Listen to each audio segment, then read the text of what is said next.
Hi කොහමද ඔයාලට? ඉතින් මට හිතුණා බ්ලොග් එකක් කරන්න බැරි වෙච්ච නිසා මේ විදිහට හරි ඔයාලා ගාවට එන්න. ජීවිතය කියන්නේ ඇත්තරම ගොඩක් නිදහස් සුන්දර වටිනා දෙයක්. ඒක විඳින්න ඕනි විදිහ අපි තමයි තීරණය කරන්න ඕනේ. අපේ ජීවිතවලට එක එක ප්‍රශ්න, කරදර, බාධා, ලෙඩ දුක් මෙන්න මේ වගේ දේවල් එනවා කාලෙන් කාලට.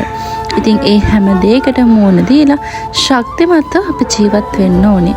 මොකද දෙවියෝ අපිට මේ ජීවිතේ දීලා තියෙන්නේ අතරමැද දාලා දුවන්න නෙමෙයිනේ. ඉතින් ඒ නිසා ජීවත් වෙලා ඉන්න කාල් අපි දැනගන්න ඕනේ අපිව සතුටින් තියන්න.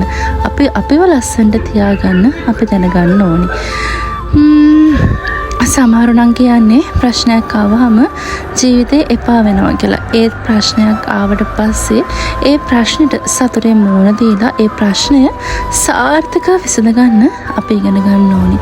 ජීවිතය කියන්නේ ඇත්තටම මායාකාරී දෙයක්.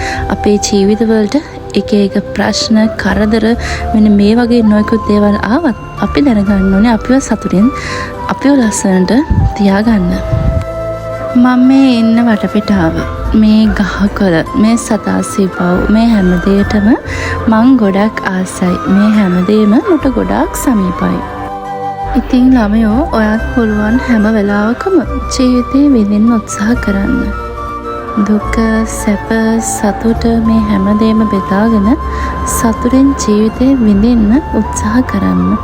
ඔයා දන්නේවත් නැතුව ඔයාගේ ජීවිතේ ලස්සන වෙයි. ඔයාගේ ජීවිතේ පුදුම විදියට වෙනස් වෙයි.